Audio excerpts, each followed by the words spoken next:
emocional.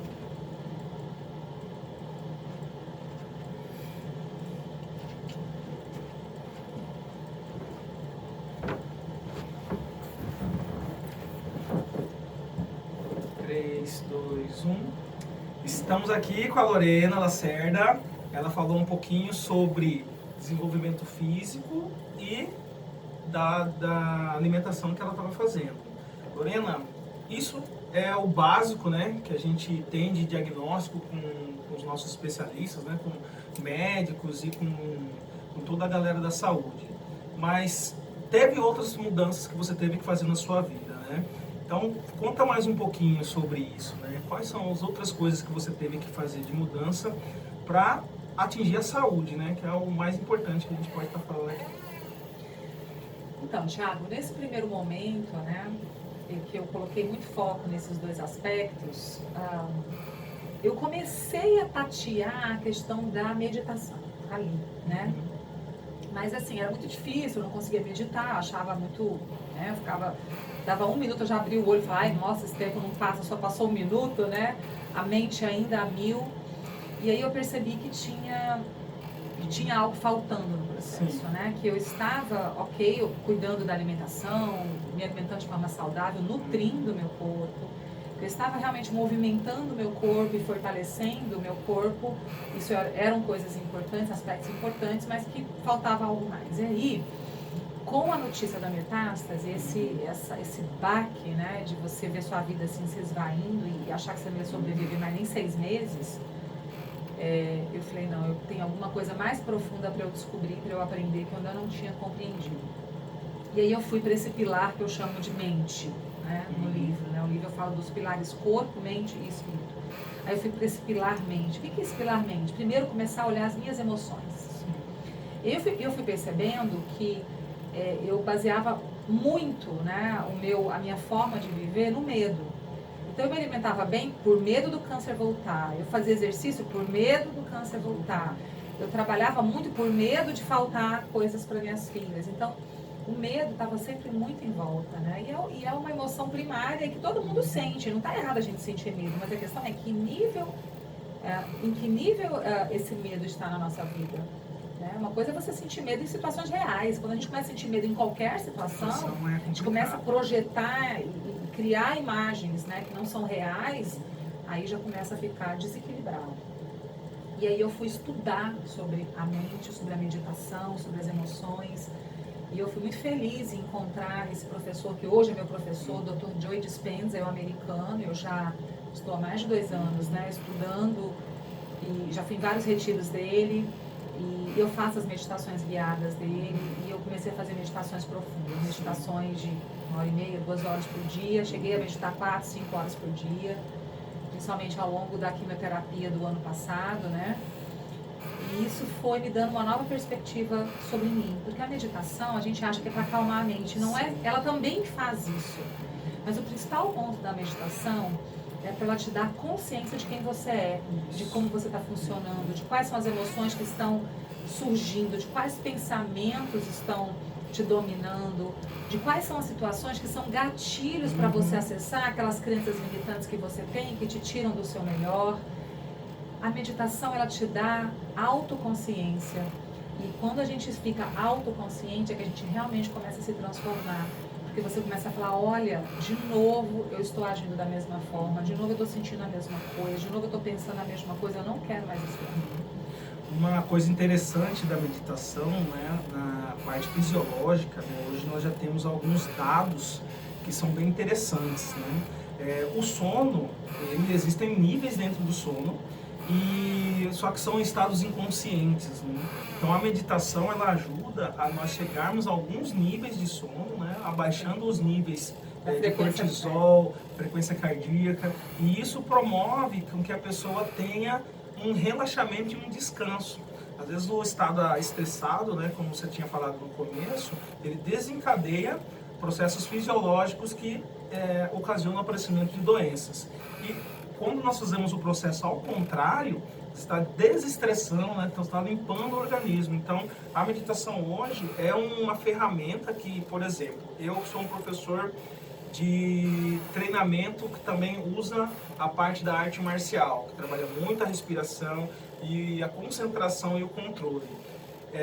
Muitas pessoas às vezes veem um exercício apenas para o corpo, só que hoje ele é receitado para ansiedade, para estresse, para depressão, para que a pessoa tenha, né, controle dessas partes emocionais que vão interferir nos hormônios, que vão também resultar em efeitos positivos no corpo.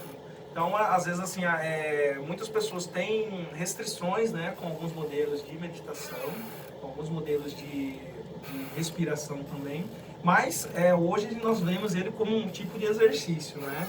Sem querer te cortar, só para acrescentar essa informação para a galera aí. Muito bom que você trouxe. Uma vez eu estava em São Paulo, no hospital onde eu fiz lá alguns tratamentos, e o coordenador da cardiologia do hospital, um grande hospital em São Paulo, super renomado, um médico muito reconhecido na área de cardiologia, eu contei para ele que eu meditava.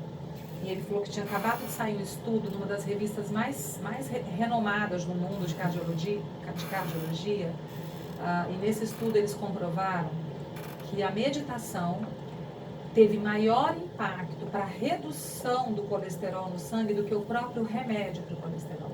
Você imagina, um médico cardiologista de um dos grandes hospitais do Brasil falando isso para mim. As pessoas linkam muito meditação com coisas místicas e não tem nada a ver com isso, né? Nas meditações que eu pratico, é um conjunto de concentração com respiração. Técnicas respiratórias, né? Mas as artes marciais são fenomenais. Eu acho assim, é um caminho muito importante para trabalhar a consciência do corpo e do estado da presença, né? No momento presente, que é mindfulness, né? Então, as artes marciais levam a isso. Eu pratico yoga também já há muito tempo, mas de uns anos para cá, claro que eu coloquei uma outra consciência na prática da yoga, que para mim ajuda demais. E a meditação, o maior objetivo dela é ajudar com que a gente acesse o nosso subconsciente, baixando a frequência dos nossos pensamentos, né? Então, quando você acessa uma baixa frequência, que é a frequência do sono, mas quando você acessa essa frequência não estando dormindo, você fica no estado hipnótico. E ao estar no estado hipnótico, você pode fazer autossugestões, né? E aí você pode, sim, pensar aquilo que você quer, visualizar o seu futuro, sentir a alegria de um futuro que você ainda nem viveu, mas que você já está projetando para a sua vida. E eu comecei a estudar e praticar e aprender isso, Thiago, num nível muito intenso. E isso foi me transformando, foi me ajudando a lidar com uma doença extremamente grave. E você vê, eu estou aqui viva, com saúde, né, feliz da vida. Em janeiro de 2021 eu achava que eu não estaria viva 6 meses depois, né? Nós já estamos no final de 2022, eu estou aqui viva, sem nenhuma captação de câncer no meu corpo, né? Vivendo uma vida de extrema alegria. Então esse segundo pilar para mim, ele foi muito importante. Foi esse segundo passo de olhar para as minhas emoções, olhar para os meus relacionamentos e também fazer melhores escolhas e perceber como eu estava lidando com os meus relacionamentos, olhar para a questão do meu aprendizado, porque durante muito tempo eu foquei muito o meu aprendizado em negócios. Eu só queria estudar sobre negócios, sobre desenvolvimento comportamental, que eram os temas do meu dia a dia. E eu falei, não, eu preciso ampliar. E eu fui estudar sobre saúde, sobre alimentação, sobre a mente, sobre, né, a meditação. Isso foi muito importante para eu me sentir em equilíbrio nesse pilar mente. É bem interessante, né, que, por exemplo, às vezes nós temos visões de segmentos diferentes, mas temos uns pensamentos que se relacionam, né? Por exemplo, hoje nós aqui do ATP, nós seguimos a linha do Wellness, que é uma promoção de saúde integral, né? Igual você faz na sua empresa. Às vezes você não teve tirou a fonte de igual a gente está tirando hoje, né? Que o desenvolvimento físico, ele depende do desenvolvimento de outras competências, né? Que é o que um treinador precisa estar fazendo. Mas nosso olhar hoje semelha com o que a gente tem nas empresas hoje em dia, que é olhar, por exemplo, você vai para uma sessão de treinamento e se sua noite de sono não foi adequada, o seu rendimento no treinamento vai ser diferente. Se você não se alimentou de acordo, seu rendimento vai ser diferente. Se você teve briga no trabalho ou briga com seu cônjuge, já se porta diferente. Então, tem outros fatores que vão ser independentes do professor que vai estar te orientando, mas eu tenho que ter essa competência de saber quem que pode te ajudar. Então, hoje um pouco do que nós estamos procurando falar dentro dos nossos alunos, né? Às vezes o treinamento ele vai depender de um psicólogo. Às vezes o treinamento que a gente mais sabe é o do nutricionista. Mas às vezes, se o menino dormir, já seria mais proveitoso para ele, né? Então, a gente vê que muito do que a gente sabe hoje é aprendido com outros profissionais, né? Então, esse olhar é muito que a gente fala aqui, aprende e tenta espalhar para as pessoas, né? A Lorena, ela é muito corrida ainda, né, Lorena? Não. Não corrida? Ah, que legal! Então, fala um pouquinho, como que está sendo o seu tempo hoje, né? Como você divide seu tempo para você conseguir atender todas essas demandas agora? Eu não é uma questão de correr. Eu viajo bastante porque eu decidi que eu queria experimentar tudo de bom que tem na vida, né? Eu tenho as 2 filhas que moram nos Estados Unidos, a minha sogra que mora em Portugal, meu marido é português, então a gente tem, né, pessoas fora. Eu vou muito para São Paulo porque eu faço tratamento integrativo lá. Então eu acabo ficando menos em Cuiabá. Talvez essa foi a sensação de corrida porque eu não tinha muita disponibilidade porque eu não estava aqui.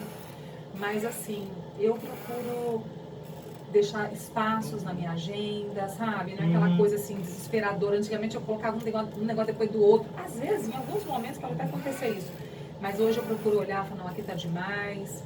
Eu procuro estar sempre viajando para a praia, porque eu me conecto muito com o mar. Com a natureza, né? Então, eu cuido muito disso, sabe? E você falou um negócio importante sobre essa questão das empresas, dos treinamentos. Eu quero compartilhar que lá na minha empresa a gente tem um projeto chamado Saúde Integral, com toda a nossa equipe. Então, o que a gente fez? Bom, segunda-feira costuma ser aquele dia assim que o pessoal fala, ai, né?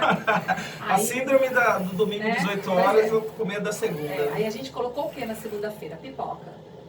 Pra dar aquele... Gente, a gente tá vivo, vamos celebrar a vida, vamos botar pipoca na segunda-feira, então o nosso lanche da tarde a gente coloca a pipoca para quem quer. Aí na terça-feira, nós temos no final da terça-feira, às 5h30, a gente tem uma aula de yoga e meditação da nossa equipe. Tem uma professora que vai até a empresa e faz a aula de alongamento, yoga e meditação para a nossa equipe. Aí na quinta-feira nós temos suco verde para a equipe. Então a gente faz o suco verde, para que todo mundo se conecte. E a gente tem vários incentivos dentro do nosso projeto para as pessoas fazerem atividade física, a gente compartilha muita informação, muita notícia, muito conhecimento sobre saúde integral, para estimular as pessoas a buscarem também mais hábitos de saúde, né? Então esse para mim assim, é muito importante hoje, né, sentir que a minha equipe tem essa saúde e eles compreendem que isso é uma escolha que eles têm que fazer, que não cabe à empresa fazer por eles, mas a gente está sempre pensando em como convidar mais e mais a nossa equipe, porque essa história de em casa de ferreiro e espeto de pau eu não aceito, né? Não aceito. A gente tem que ser exemplo daquilo que a gente fala, daquilo que a gente prega. Isso é excelente, Ricardo. Eu gostei muito por dessa isso ideia. Essa camiseta, ó, seja a mudança que você gostaria de ver no mundo, né? Para mim, como empresária, eu não posso levar essa mensagem para as empresas de valorizem as pessoas, valorizem a vida, estimulem a felicidade, a saúde, o sucesso da sua equipe, se eu não fizer isso na minha própria empresa, né? Então eu pratico aquele capitalismo consciente. Eu quero crescer, eu quero que a minha empresa prospere, mas eu quero fazer isso baseado em princípios, né? De respeito ao ser humano, de respeito às pessoas, de integridade, de ética, de honestidade. Eu acho que isso é que desenvolve um país, né? E isso, esse desenvolvimento que você promove, né, leva a melhores resultados dentro da sua empresa, dentro da sua vida, né? Isso aí a gente vai falar agora, daqui a pouco, depois desse recadinho que eu vou deixar para vocês aqui agora, tá? Que recadinho que são esses? Recadinho de que você põe? Esse aqui é o seguinte.